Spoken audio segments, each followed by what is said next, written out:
네, 이 시간 하나님의 말씀 보겠습니다. 잠시 자리에서 일어나셔서 갈라디아서 4장 1절로 11절 말씀 우리 한 절씩 저랑 교독하겠습니다. 제가 먼저 읽겠습니다. 내가 또 말하노니 유업을 이을 자가 모든 것의 주인이나 어렸을 동안에는 종과 다름이 없어서 이와 같이 우리도 어렸을 때에 이 세상의 초등 학문 아래에 있어서 종노릇 하였더니 그 아들을 보내서 자에게서 나게 하시고 율법 아래 나게 하시고 율법 아래 있는 자들을 속량하시고 우리로 아들의 명분을 얻게 하려 하심이라. 아들의 우리 마음과 아빠 아버지라 부르게 하셨니. 그러므로 내가 이후로는 종이 아니요 아들이니 아들이면 하나님으로 말미암아 유업을 받을 자니라. 그러나 내가 그때에는 하나님을 알지 못하고 본질상 하나님이 아닌 자들에게 종노릇하고 이제는 너희가 하나님을 알 뿐만 아니라 더욱이 하나님의 아신 바 되었거늘 어찌하여 다시 약하고 천박한 초등학문으로 돌아가서 다시 그들에게 종노릇 하려 하느냐. 내가 날과 달과 절기와 해를 삼가지기. 함께 읽겠습니다. 내가 너희를 위하여 수고한 것이 헛될까 두려워하노라.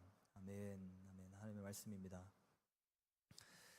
오늘 갈라디아서 강의 6번째 시간입니다. 오늘 같이 사랑방에서 이 종에서 노예에서 아들로 이 오늘 본문을 가지고 같이 또 성경 공부하게 될 텐데요. 지난 시간까지 계속해서 우리가 여러 가지를 내용을 봤습니다만 핵심적인 거가 있었습니다. 율법과 믿음의 차이였습니다. 기억나시죠? 율법과 믿음의 차이. 율법이 뭐고 믿음이 무엇인지, 복음을 믿는다는 것이 무엇인지 그 차이를 보았습니다. 그 핵심적인 차이는 무엇이었냐면 영적인 차이였습니다. 영적인 차이. 성령이 역사하시는 것이 무엇인가? 율법인가 믿음인가? 그거였어요. 성령께서 시작하시는 것이 무엇인가? 율법인가 믿음인가? 성령께서 인준하시는 것이 무엇인가? 율법인가 믿음인가?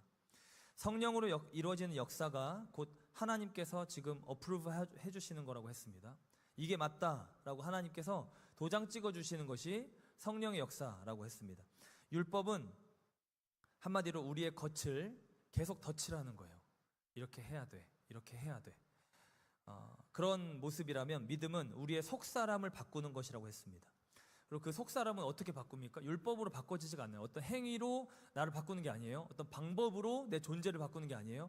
존재가 바뀌어서 내가 행하는 방법이 바뀌는 거예요. 내가 존재가 바뀌어서 열매가 바뀌어지는 거예요. 열매를 비슷하게 흉내를 내려고 하면서 나라는 존재를 바꾸는 것이 아닙니다. 거꾸로 들어오는 게 아니라 안에서 바깥으로 나가는 겁니다. 요한복음 3장 5절로 6절에 예수께서 대답하시되 진실로 진실로 내게 이르노니 사람이 물과 성령으로 나지 아니하면 하나님 나라에 들어갈 수 없느니라. 육으로 난 것은 육이요 영으로 난 것은 영이니. 결국 그 속사람의 변화, 속사람의 거듭남 무엇으로 됩니까? 성령으로 되는 것입니다. 그러니까 바울의 관점은 기본적으로 이걸 바라보고 있는 거예요. 바울의 관점은 기본적으로 영적인 관점을 갖고 있습니다. 우리가 보고 있는 갈라디아서 내용 자체도 이 외적인 것에 종교의 행위에 뭔가 있어 보여서 거기에 미혹된 그 갈라디아 성도들을 향해서 바울은 다시 그 영의 눈을 열어주려고 하는 거예요. 영안을 열어라. 영안을 떠라. 지금 그냥 본다고 하지만 사실 눈 감고 사는 겁니다. 진짜를 보지 못하는 거예요. 그것의 그림자만 보고 있는 거예요. 근데 그렇다고 해서 율법이 악한 것이냐? 우리가 본 대로 그렇지 않았습니다. 율법은 죄를 깨닫게 해주는 기능을 갖고 있었습니다. 내가 이렇게 해야 돼라는 것을 인식하게 해주는 거예요. 그것 자체가 없으면 그것을 해야 된다는 것 자체를 모르는 겁니다. 율법 자체로는 절대로 악한 것이 아니었습니다. 하나님께서 주신 계명이었습니다. 그것이 완전한 진리는 아니었습니다. 진리의 최종편은 아니었어요. 일종의 그림자였고 초등학교 선생, 몽학 선생이었지만 초등교사였지만 거짓 가르침이다, 이건 잘못된 것이다, 악한 것이다 라고 부를 만한 것은 아니었습니다. 성경에 나타났던 경건한 유대인들 다 유대교였어요. 아기 예수님 정결례를 위해서 그 성전에 올라갈 때 만났던 시므온이나 빌립이 데리고 왔던 친구 나다니엘이나 예루살렘에 올라가면서 빌립을 만났던 에디오피아 내시, 또 고넬료, 베드로에게 세례를 받았던 다 유대교였어요. 지금 그냥 객관적으로 딱 보면 기독교가 아니에요. 다 유대교예요. 그 말은 율법을 지키고 있는 자들이라 그 말입니다. 율법에 머무르고 율법을 지키고 율법 안에 있는 자들인 거예요. 유대교인들은 당연하고요. 고넬료 같은 사람, 에디오피아 내시 같은 사람 이방인이었지만 그들도 굉장히 친유대교적인 사람이었다는. 근데 그들은 다 하나님의 관점에서 봤을 때, 성경에서 봤을 때 이들이 악하다, 잘못됐다 하지 않으셨어요. 되게 긍정적으로 이들을 평가하십니다. 지금 바울이 갈라디아 이 교회에 침투한 거짓 교사들과 막 싸우면서 그들에게 향해서 거짓 교사다, 지금 잘못된 영적으로 소경이다 이렇게 말하는 그런 사람들과 같이 이들을 평가하지 않았습니다. 왜 그럴까요? 왜 이렇게 성경의 평가가 다를까요? 똑같은 유대교고 똑같은 율법을 지키고 똑같은 할례를 행하고 똑같은 코셔를 하고 있는데 왜 성경의 평가가 다를까요? 결국은 영적인 차이입니다. 눈에 보이지 않는 영적인 차이입니다. 겉으로는 다 유대교 옷을 입고 율법을 지키고 있지만 그 영이 다른 거예요. 어떻게 그것을 아는가? 아까 말씀드렸잖아요. 안에 있는 것이 겉으로 나온다고요. 시므온, 나다나엘, 고넬료 같은 이들은 그들이 갖고 있었던 그 율법의 그 내용들이 결국은 예수 그리스도께 인도하게 되는 어떤 사인이 되었어요. 진짜 몽학 선생이 되었어요. 진짜 초등교사가 되었어요. 그들이 복음을 접할 때 이게 진짠가? 이게 정말 이렇게 해도 됩니까? 라는 퀘스천들도 있었고 생소했던 것들도 있었습니다. 정말 그렇습니까? 심지어 베드로도. 그렇지만 기본적으로 그들의 중심이 하나님께 나아오던 사람이었어요. 진심으로. 자기의 욕망이나 자기의 어떠함을 드러내려고 했던 게 아니었어요. 하나님께 경건하게 겸손하게 정말 진리를 사모하면서 나아오던 사람들. 영적인 방향 자체가, 영적인 칼라 자체가. 그러니까 그들이 지금 그림자와 같은 걸 가지고 이게 너무 귀하다 하고 여기에 집중하고 있는데 그 다음 편, 더 완전한 진리, 더 완전한 그 구속의 은혜, 그것을 딱 맞닥뜨릴 때 그 그림자와 같은 지식은 다 사라지고 이 복음을 받아들이게 된 겁니다. 방향 자체가 옳은 거예요. 그 영적인 색깔 자체가 옳은 거예요. 그 영적으로 나아오던 그 모습 자체가 올바랐던 겁니다. 한마디로 그 영이 준비가 되어 있던 자들, 그 영이 겸손하기 때문에 그 영 안에서 하나님께서 의도하신 대로 율법이 제 기능을 한 거예요. 이걸 의도하셨던 거예요, 하나님은. 그래서 율법을 주셨던 겁니다. 장차 오실 메시아를 그림자같이 드러내고 그들이 알고 있다고 생각하는 그 율법이 예수님을 향해서 더 증거하게, 예수님을 더 깊이 알게 만드는 무언가가 된 겁니다. 성경에 나오는 율법이든 어떤 천사의 방문이든 환상이든 누군가 다른 사람이 와서 권면하는 거든 어떤 만남이든 하나님께서 우리 삶 속에서도 그렇게 역사하십니다. 우연히 봤던 유튜브 설교든 듣게 된 찬양이든 그 모든 것들을 통해서, 그 모든 채널을 통해서 하나님께서 의도하신 어떤 방향이 있습니다. 문득문득 떠오르게 하는 생각이 있죠. 굉장히 이질적인데 뭔가 거룩한, 내가 생각할 법한 생각이 아닌데 뭔가 그 생각을 함과 동시에 하나님의 임재가 느껴지는, 하나님께 가까이 나아가고 싶은 열망이 생기는, 뭔가 내 삶이 기름기가, 세상의 기름기가 빠지고 담백해지면서 하나님을 향해서 집중하고 싶어진 어떤 그런 생각 있죠. 그걸 따라가는 거예요. 그게 내 안에서 그냥 일어나든 누군가를 통해서 오든 어떠한 무언가를 통해서 보든, 많은 기독교 영성가들이 그랬듯이 자연을 통해서도 그런 걸 접합니다. 자연 가운데 역사하신 하나님. 그러니까 그런 그 인도함을 그들이 따라오고 있다, 그들이 하나님의 그런 인도함을 받고 있다, 그렇다면 그들의 영적 상태가 선하고 바르다는 거예요. 율법이고 복음이고 이거는 지금 두 번째 문제고, 그들의 영적 상태가 심령이 가난해서 하나님의 나라를 향해서 사모하면서 오고 있으면 그들의 단계가 율법을 가졌든 심지어 율법도 몰라요. 그냥 이방인과 같이 그 양심이 율법이 기능하고 있는 상태일 수도 있습니다. 그러니까 어떤 방향이든 다 그 방향으로 끌려온다는 거예요. 마음이 올바르면. 근데 갈라디아 교회에 숨어 들어왔던 거짓 교사들은 반대였죠. 역행을 하는 거예요. 거꾸로 가는 거예요.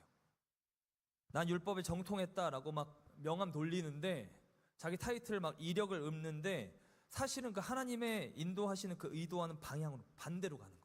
예수님께로 인도해야 되는데 하나님 앞에 겸비한 마음으로 겸손의 방향으로 내려가야 되는데 자기 왕국에서 올라가기 시작하는 겁니다. 메시아를 예표하는 그 방향과 정반대로.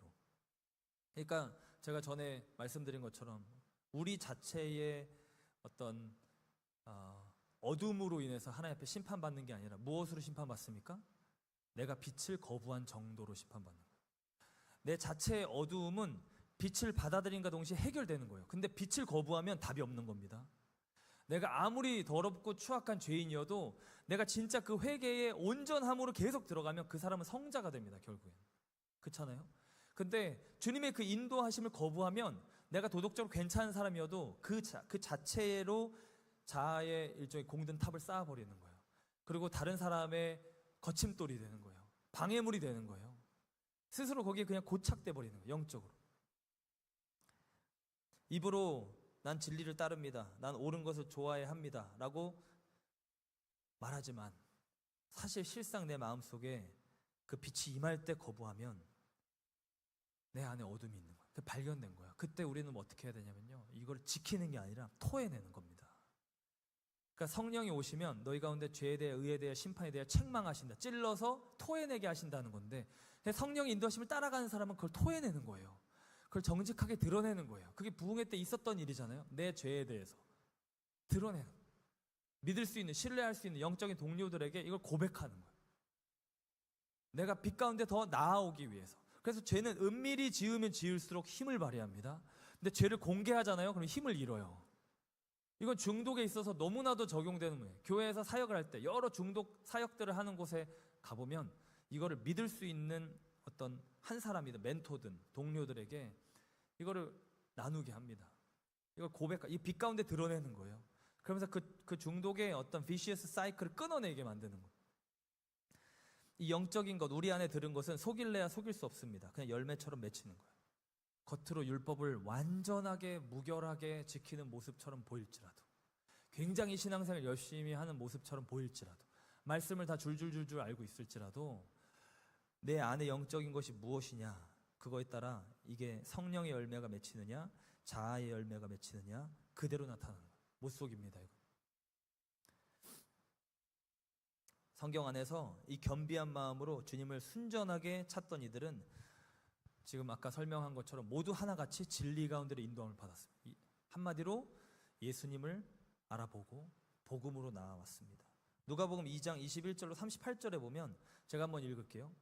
할례할 8일이 되매, 지금 예수님 태어났습니다. 그 이름을 예수라 하니 곧 잉태하기 전에 천사가 일컫는 바리라. 그러니까 지금 수태고지를 받았잖아요, 마리아가. 그리고 아기 예수님 태어났습니다. 그리고 8일째 될 때 그 하는 일종의 그 의식이 있습니다. 그래서 모세의 법대로 정결 예식의 날이 참에 아기를 데리고 예루살렘에 올라갑니다. 이는 주의 율법에 쓴 바 첫 해에서 처음 난 남자마다 주의 거룩한 자라. 그러니까 장자, 출애굽기에서 패스오버 겪으면서 이스라엘의 모든 장자는 다 하나님의 것이거든요. 그 모든 장자를 대신해서 레위 지파를 하나님 받으신 겁니다. 그러니까 그 첫 해에서 난 남자를 하나님의 소유로 삼으셨습니다. 그래서 주께 드립니다. 그러니까 헌화식 일종의 하나님의 뜻대로 쓰십시오 하면서, 또 주의 율법에 말씀하신 대로 산비둘기 한 쌍이나 혹은 어린 집 비둘기로 제사하려 함이더라. 예루살렘에 시므온이라 하는 사람이 있으니, 그때 마침 지금 이제 태어난 지 완전 갓된 아기 예수 이렇게 포대기에 쌓여서 지금 마리아가 안고 가고 있겠죠. 근데 거기에 마침 예루살렘에 시므온이라는 한 사람이 있었습니다. 이 사람은 의롭고 경건하여, 기독교였을까요? 아니에요. 유대교입니다. 이스라엘의 위로를 기다리는 자라. 성령이 그 위에 계시더라. 그가 주의 그리스도를 보기 전까지는 죽지 아니하리라 하는 성령의 지시를 받았더니 성령의 감동으로 성전에 들어가매. 그러니까 지금 예루살렘에 살고 있었습니다. 예루살렘은 도시입니다. 성전은 한쪽 구석에 있는 거예요. 그죠? 그 솔로몬이 지은 성전, 거기 무너진 다시 그 헤롯 성전, 제2성전이 지어져 있었을 겁니다. 예수님 시대에. 성령의 감동으로 지금 성전에 들어가야겠다 생각해서 들어가고 있습니다. 근데 마침 마주칩니다. 그 율법의 관례대로 그 예수님의 부모가 아기 예수를 데리고 오는 그 장면에 마주칩니다. 그때 시므온이 아기를 안고, 아기를 받아서 안고 하나님을 찬송하여 이르되 주제여, 그러니까 주관자 하나님 이렇게 부르는 거죠. 이제는 말씀하신 대로 종을 평안히 놓아 주시는도다. 내 눈이 주의 구원을 보았사오니 이는 만민 앞에 예비하신 것이요 이방을 비추는 빛이요. 지금 어마어마한 얘기를 하고 있습니다. 이스라엘 위로를 기다리던 자, 그러니까 자기 유대교 신학으로는 사실 이스라엘의 메시아예요. 근데 이방을 비추는 빛이요. 이런 얘기를 합니다. 주의 백성 이스라엘의 영광이니이다. 그의 부모가 그에 대한 말을 놀랍게 여기더라. 놀랍게 여기겠죠? 지금 본인들은, 마리아랑 요셉은 지금 이 아기 예수가 임마누엘이라는 것을 들었어요. 천사가 와서 말해준 것을 경험했습니다. 다른 사람이 어떻게 알겠어요, 그죠? 요셉과 마리아가 뭐 왕족도 아니고 뭐 대단한 제사장 집안도 아니고, 그러니까 지금 갓 태어난, 지금 이제 막 일주일 갓 지난 그 아기 예수를 보고 시므온은 메시아로 알아봤다는 거예요. 이 사람에 대해서 설명한 것을 봤을 때 이 사람의 인생의 목적, 포커스는요, 하나님의 뜻을 온전히 따라가고 인도함을 받는 것에 완전히 사로잡혀 살았을 겁니다. 그러니까 그런 사람에게 성령의 지시가 내려진 거예요. 죽기 전에 그리스도를 보리라. 그러니까 노년이었을 겁니다. 그래서 이 시므온이 그에게 축복하고 여러 가지 말을 합니다. 또 그 밑에 또 아셀지파 바누엘의 딸 안나라는 선지자, 역시 하나님을 섬기는 또 다른 어떤, 아까 남성이고 여성이 등장합니다. 나이가 매우 많았더라. 여기도 나이가 굉장히 많아요. 그가 결혼한 후에 7해 동안 남편과 살다가 과부가 되고, 남편이 먼저 세상을 떠나고 84세가 되었대요. 그러니까 지금 거의 인생을 다 마감하고 있는 시점입니다. 근데 이 사람은 성전을 떠나지 않고 주야로 금식하며 기도함으로 섬기더니, 마침 이때에, 그러니까 시므온이 지금 이 축복을 하고 있는 이때에 이 아셀지파 바누엘의 딸 안나라는 여선지자가 와서 역시 알아보고 하나님께 감사하고 이스라엘의 속량, 리뎀션이죠. 그 빚을, 그 죄의 삭을 갚아주시는 그 속량을 바라는 모든 사람에게 그에 대하여 말하니라. 이 아기 예수에 대해서. 그러니까 이 장면에서 우리는 무엇을 알 수 있냐면요, 아까 지금 제가 말씀드린 대로 어떤 겉의 형식, 내가 어디에 속하고 어떻하고 뭘 배웠고, 다 필요할 수 있지만 율법에 지금 속한 상태인지, 이방인인지, 아니면 유대교의 귀한 어떤 유대교적인 이방인인지, 복음에 속했는지, 이거는 어떻게 보면 둘째 문제고요. 이 중심이 중요하다는 거예요. 그러니까 이건 뭘 말하냐면, 우리는 복음을 받았잖아요. 근데 이 사람들은 유대교였으니까, 율법 아래 있었으니까 잘 몰랐지, 난 지금 복음을 받았어 라고 그냥 안전하게 생각할 것이 아니라는 거예요. 왜냐하면 이 영적인 중심의 중요성은 우리에게도 똑같이 적용되거든요. 복음을 받았다고 하지만 그 복음이 얼마든지 종교화되고 화석화될 수 있는 거예요. 그럴 수 있는 거예요. 내가 대단한 많은 것들을 아는 것이 중요한 게 아니라 조금만 알아도, 그러니까 예수 그리스도에 대한 정보가 지금 조금밖에 없어도, 이때 우리가 시몬이랑 안나는 엄밀히 말해서 우리가 아는 만큼 예수님 모릅니다. 우리는 사복음서를 갖고 있지만, 그죠? 이들은 지금 아기 예수님만 보고 있는, 구약 성경에서 근거해서 구속자 메시아에 대해서 알고 있는 거예요. 실제로 이 예수님이 자라서 무엇을 하실지 알지 못합니다, 아직. 근데도 그 작은 영적인 어떤 계시의 퍼즐 조각 하나만 가지고도 예수님께 인도함을 받았다는 거예요. 우리의 중심이 결국 너무 중요한 겁니다. 영적인 상태가 중요한 겁니다. 그래서 이것을 잘 지키면 우리는 하나님께 인도함을 받을 수 있는 거예요. 여기에서 갈리는 겁니다. 잠언 4장 23절에 우리 같이 한번 이 한 절 말씀 한 목소리로 한번 읽어보겠습니다. 우리 자신에게 좀 선포하면서 한번 읽겠습니다. 시작.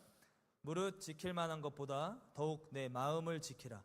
생명의 근원이 이에서 남이니라. 아멘이십니까? 그러니까 이 중심 지키는 게 다예요, 사실. 이 중심 지키는 게.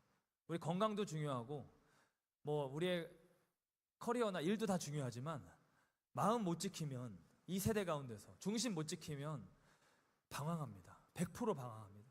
왜냐하면 우리의 인생의 그 하나님의 인도함을 하나님이 우리 손잡아서 하시는 게 아니에요.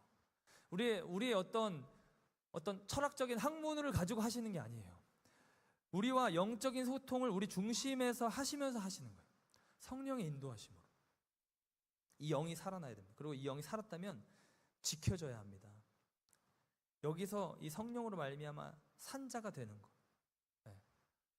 이 이 성령의 역사로 말미암아 양심이 살아나고 거룩한 것을 사모하게 되고 내 안에 더러워진 것들, 성령이 나를 이렇게, 우리 각자가 다 가는 길이 다를 겁니다.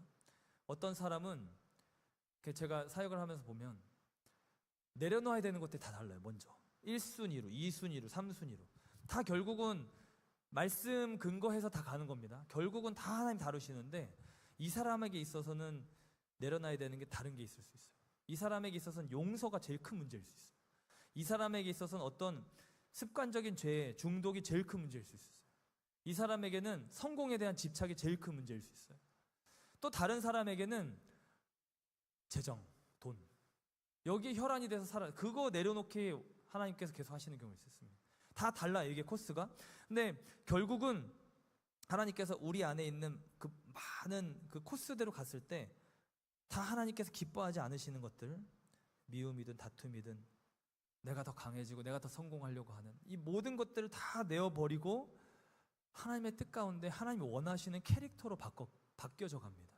하나님 원하시는 사람으로 바뀌어져 갑니다. 이 모든 게 성령께서 오셔서 하는 역사고 하나님의 자녀들의 모습입니다. 이게 성령, 곧 예수, 아들의 이름으로 오시는 하나님의 영, 아들의 영입니다. 아들의 영.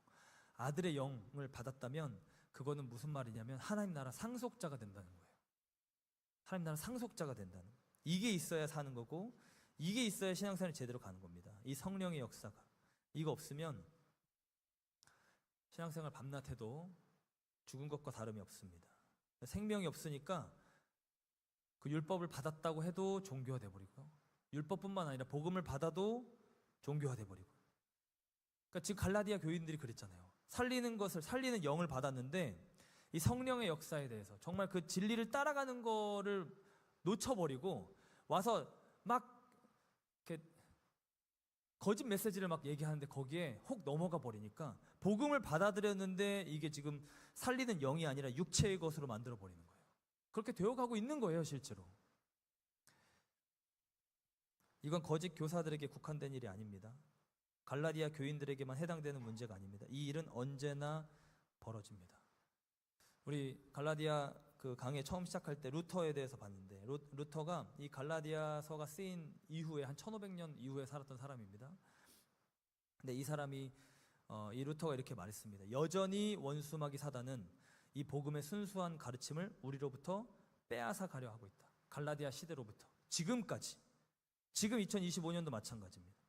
우리 안에 이 살리는 영의 진리의 복음이 아니라 끊임없이 육체의 것에 눈을 돌리게 하고 끊임없이 세상을 향해 눈을 돌리게 하고 끊임없이 나 자신에 대한 무언가로 이 기독교조차도 나의 어떤 훈장처럼 만들게 해서 이 복음의 모든 살아있는 내용을 죽은 것으로 만들어버리는 이 유혹은 여전히 우리에게도 있다.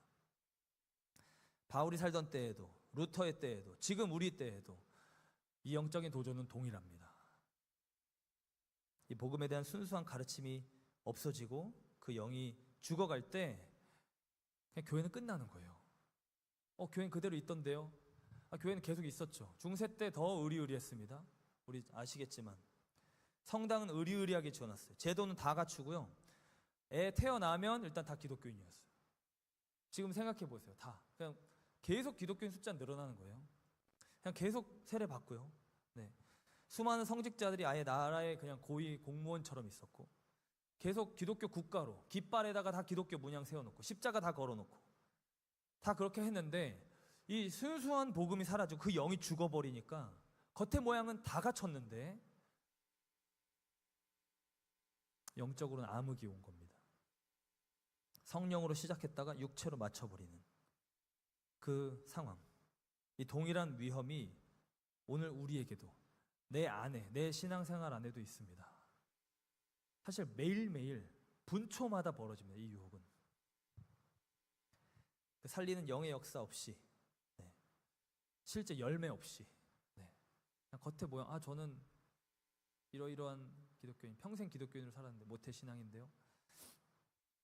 말로 또 진리를 이야기하는 것. 오늘날 교회 안에도 여전히 그 위선과 가식, 부패 있습니다. 우리 안에 있습니다. 네. 그 미지근한 신앙, 그 유혹 있습니다. 얼마든지 있습니다. 여러분의 한 주간의 삶 제가 다 모르지만 저도 뭐 사역자로 살지만 똑같이 여러분과 같은 세상에 살고 있어요. 그렇죠? 그리고 제가 같이 여러분 만났을 때 뭐 상담이든 또 다른 연락이든 어떤 훈련의 기회를 통해서든 여러분의 삶을 이렇게 듣다 보면 그 치열한 전쟁의 모습들이 느껴져요. 쉽지 않아요. 쉽지 않아요. 미지근해지게끔 만드는 많은 요소들이 우리 안에 있습니다. 그 모든 팩터를 다 제거하기 쉽지 않아요. 우리를 계속해서 종교화시키고 화석화시키고 죽어가게 만드는, 그 영적으로 죽게 만드는 그 내용들이 여전히 있어요. 그래서 우리가 이렇게 예배 때 또 지금 매일 막 기도회 하고 있는, 어제 막 그렇게 모여서 다니엘 기도했던 그런 시간들이 필요한 거예요. 왜냐하면 다시 한번 내 안에 성령의 역사를 흥왕시키는 그런 순간들이 필요하거든요. 개인으로 해야 되고, 개인으로 안 되면 같이 해야 되고, 같이 안 되면 어떻게든 내 안에서 내 삶을 바꿔가면서 해나가야 되는 거예요. 그런 우리의 삶의 치열한 현장 가운데 하나님께서 우리에게 말씀하십니다. 내가 너희에게 그냥 고아와 같이 알아서 잘해라 한 게 아니라 아들의 영을 주었다. 그 성령을 주었다. 그 종교화된 모든 행위로는 흉내도 낼 수 없는, 근처도 갈 수 없는 그 영적인 생명, 겉으로는 똑같은 마치 시식 코너에 있는 음식처럼, 그 과일처럼 똑같이 생겼는데 사실 안에는 내용이 아니에요. 진짜가 아니에요. 이게 종교예요. 실제는 아주 억척스러운 그 힘든 기후의 상황에서도, 굉장히 어려운 환경에서도 어떻게든 열매를 맺는 것이 그게 생명입니다. 진짜 생명. 위로부터 이 하나님의 성령이 우리 가운데 주어지는, 예수 안에서. 예수 안에서. 그래서 예수님을 인격적으로 만나고 그분을 나의 구원자로 주님으로 모시면서 그분을 영접하면 그 아들의 영이, 그 생명의 영이 내 안에 들어오는 것입니다. 그래서 오늘 본문에서 이 6절에서 말하고 있는 이 아들의 영, 이 아들의 영은 결국 이와 같은 이 생명을 가진 자들에게 결국 하나님의 나라의 것을 상속시켜 주겠다 하는 거예요. 창세기 2장에서 그 생기로 아담에게 불어넣으신 그 장면이 있죠. 노아 홍수 직전에 이 영을 아예 다 상실해버리고 인간들이 그냥 육체가 돼버렸다 말했죠. 그 언약에 합당하지 않는 거예요. 하나님 나라에 합당하지 않는 거예요.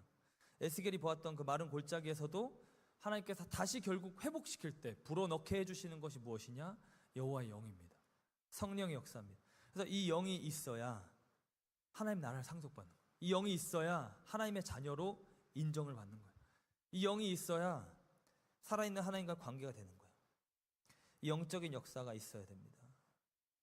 그냥 몸에 어떤 그리스도의 흔적을 갖고 있다고, 그러니까 실제로 내 육체의 삶의 현실의 삶이 아니라 그냥 어떤 기독교적인 액세서리나 기독교적인 어떤 그 들고 다니는 장신구나 성경책이나 심지어 그런 걸로 안 되는 거예요. 내 마인드셋이나 세계관이 기독교 세계관을 갖고 있다. 너무 귀한 거지만, 다 너무 귀한 거지만 그런 걸로 안 되는 거예요. 내 몸이 교회에 와 있고 예배에 와 있어도 그것만으로 안 되는 거예요.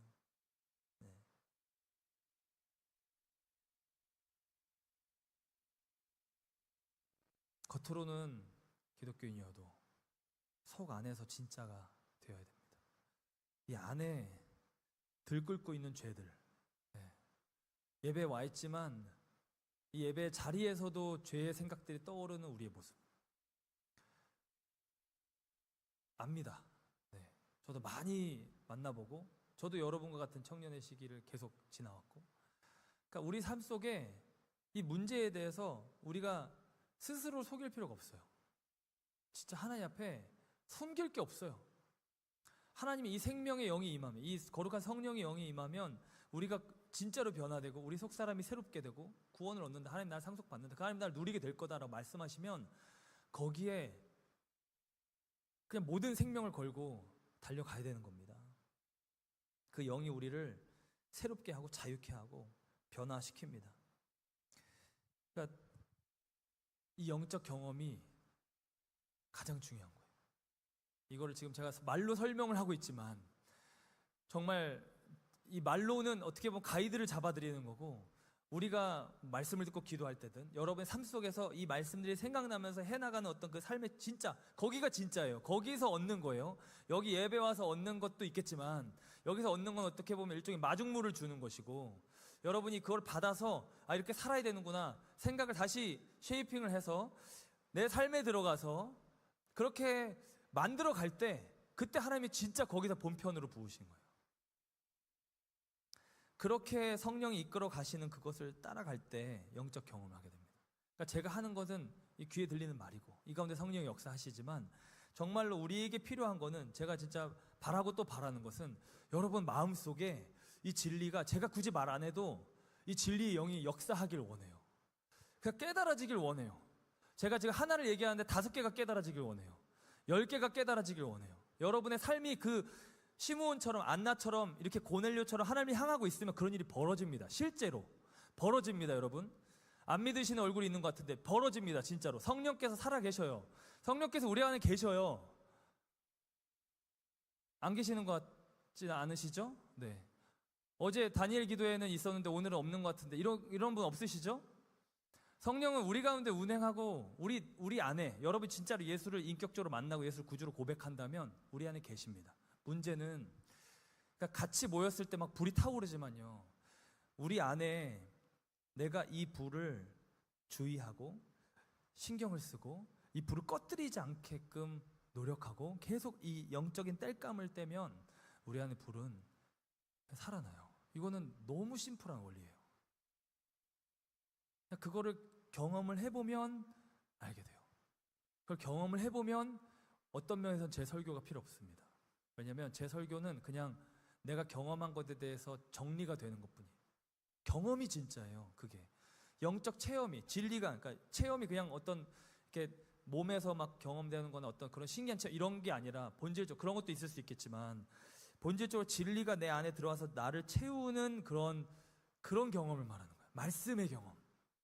그러니까 내가 지금 아들의 영을 받았다 뭐 이런 걸 모를지라도, 갈라디아서 4장 지금 아예 안 읽어본 초신자일지라도, 아빠 아버지라는 것을 기록되어 있는 이 내용을 모를지라도 성령께서 그 안에 역사하시면, 그냥 내 기존의 기독교에 대한 어떤 생각이 잘못된 생각이 있었을지라도, 아예 이런 걸 모를지라도 하나님 아버지가 굉장히 아빠처럼 친숙하게 느껴지는 거예요. 그분한테 다 뭔가 말할 수 있을 것 같이 느껴지는 거예요. 그리고 나서 설교 때 하나님이 아빠 아버지시다, 아들의 영을 받았다, 그러면 맞네, 내가 그래서 그런 걸 경험했던 거구나 라고 깨닫게 되는 거예요. 그러니까 말씀은 어떻게 보면 틀을 채워주는 거고, 거기에 내용을 물을 붓는 거는 성령입니다. 그러니까 우리의 마음 자체가 기본적으로 이걸 받을 수 있는 그릇이 돼 있을 때 하나님 이걸 부으시는 거예요. 이 영적 생명이 본질이고요, 이게 우리를 자라게 하고요, 이게 우리를 깨닫게 하고요, 이게 우리 신앙생활을 살리는 거예요. 그러니까 내가 겉에 모양, 이 어떻게 보면 거푸집처럼 이 틀을 계속 설교를 들어서 이걸 만드는 거는 좋아요. 이게 어그러진 것보다는 제대로 잡힌 게 훨씬 좋아요. 말씀을 잘 알고 있는 거. 근데 그것이 다가 아니에요. 그것은 어떻게 보면 율법의 기능이랑 비슷한 거예요. 그 틀을 만드는 거예요. 이제 부어지는 게 필요해요. 복음의 능력이, 내가 그냥 지식으로 알게 됐던 그 능력이, 그런 일이 있었대, 시므온은 그렇게 알아봤대, 8일째 된 예수님, 어린 예수님을 알아봤대, 안나도 그랬대, 그런 게 아니라, 그냥 그랬대가 아니라 정말 내 안에 정말 그런 내가 되는, 그게 부어지는 그 역사가 우리를 자라가게 하는 겁니다. 그때 아빠 아버지라고 부르게 되는 거예요. 그래서 성령이 결국 우리를 이끌어 가시는 거예요. 이 아들의 영이 하나님 나라를 꿈꾸게 하는 거고, 이 아들의 영이 우리로 하여금 이 막연하게 그냥 교회에서 말하는 천국, 하나님 나라의 그 기업, 유업, 우리 거래, 그렇지가 아니라 성령이 우리 안에 역사하시는 게 깊어지면 깊어질수록 이 하나님 나라가 되게 실제적으로 느껴지는 거예요. 실제적으로.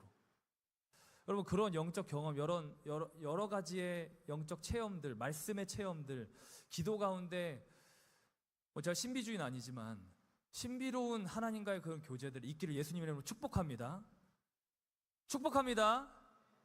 진짜 이것을 경험 한번 하면 바뀌는 거예요, 여러분. 이게 진짜구나. 저도 제가 있었던 신학교에 그 기도탑이 있는데, 거기 그 장신의 기도탑이라고 있거든요. 기도만 하는 건물이 있어요. 거기에 한 번은 올라가서 기도를 하는데 그날 제가 뭐 다른 거를 구했던 게 아니라 그냥 하나님 구하면서 기도한 겁니다. 시간을 정해가지고 그 어떤 항상 그 가는 시간에 이제 가서 기도를 하고 막 기도를 하는데 제가 뭐 다 어떻게 나눠야 될지 모르겠지만 그 하나님 나라에 대해서 뭔가 실제적으로 이렇게 경험이 되는 거예요. 제가 경험했던 거 그냥 한 가지만 얘기하면 그냥 천국의 모든 스포트라이트는 다 예수님께 집중돼 있어요. 보좌에게 앉으시니와 어린 양께. 그거를 경험하고 나서 요한계시록을 읽으면 다르게 읽혀요. 맞아. 진짜 천국엔 해가 필요 없어. 맞아. 진짜 그분께 모든 면류관을 다 드리는 거야. 맞아. 그분께 모든 영광을 다 드리는 거야. 그러니까 영적 체험이 말씀 안에서 주어진다면 성령의 그 이상한 미혹의 악한 영이 아니라 성령의 온전한 그 건전한 그 기도 생활과 하나님을 향한 그 경건 생활 가운데 우리에게 깨닫게 해주시는 무언가 그 안에서 우리에게 주어진다면 그거는 기본적으로 우리의 신앙생활을 활력 있게 만듭니다. 말씀을 깊이 깨닫게 만드는 거예요. 말씀이 그러니까 살아서 내 안에 막 들어오는 그렇게 해서 그럴 때 성경이 읽혀지는 거예요. 그럴 때 성경이 지식적인 게 아니라 묵상의 차원, 더 깊은 어떤 계시의 차원으로 읽히는 거예요. 그렇게 될 때 말씀으로 딥다이브가 가능해지는 거예요. 안 그러면 너무 힘들어요. 무슨 법전 외우는 것도 아니고, 그죠? 역사를 외우는 것도 아니고 그냥 계속 언젠간 오겠지. 그것도 좋아요.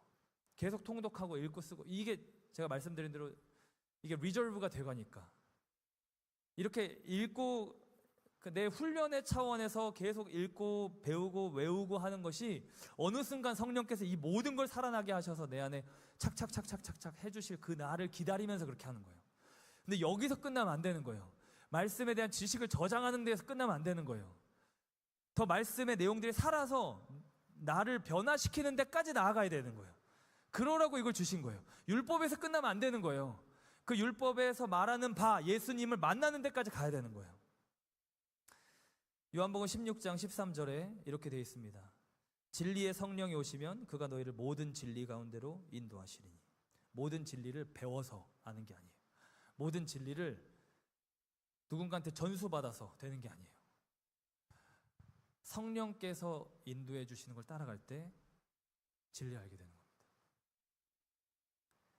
하나님과의 더욱 친밀함, 그 생명의 관계로 이끌림을 받아서 가는 거예요. 그러니까 이 사람은 기본적으로 자유로워요. 어디에 매이는 게 없어요. 네.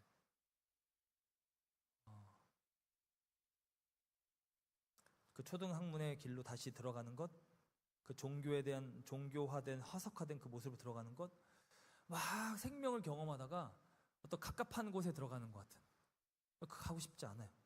실체가 와 있는데 굳이 그림자를 다시 찾을 필요가 없죠.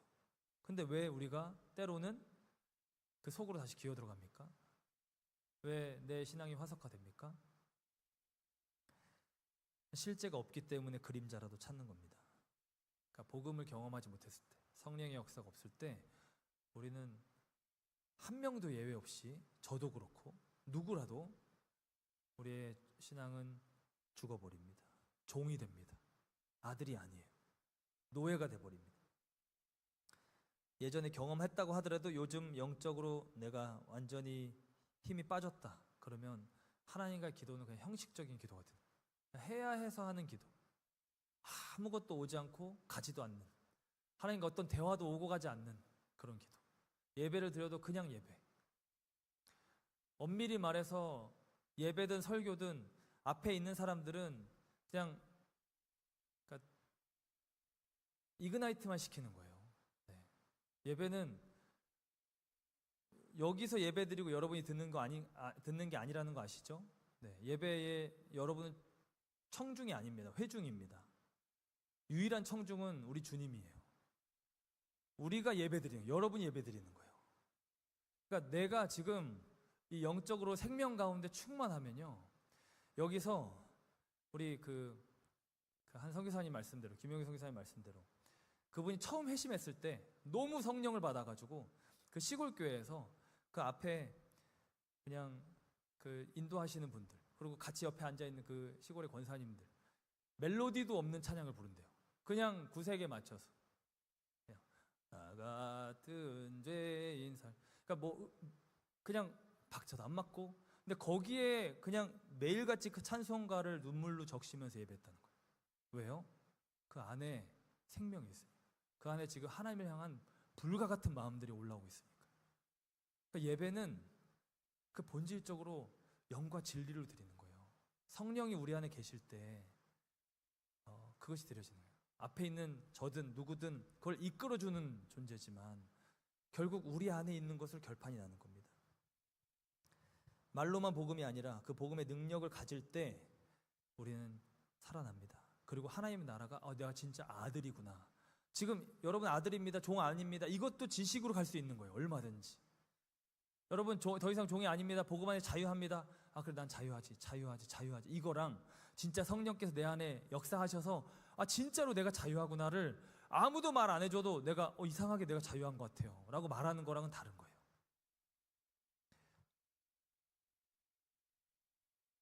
바울이 갈라디아서에서 계속 표현하듯이 성령으로 난 자들, 이들만이 하나님의 나라의 유업을 이을 자들입니다. 우리의 영이 살아나야 됩니다. 예수 그리스도로 말미암아 그분과 연합함으로 그 아들의 영이, 그 거룩한 성령이 우리 안에 임하셔야 합니다.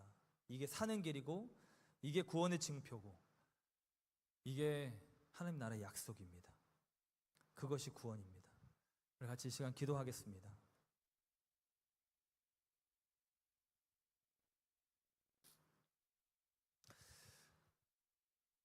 여러분의 신앙생활은 어떻습니까?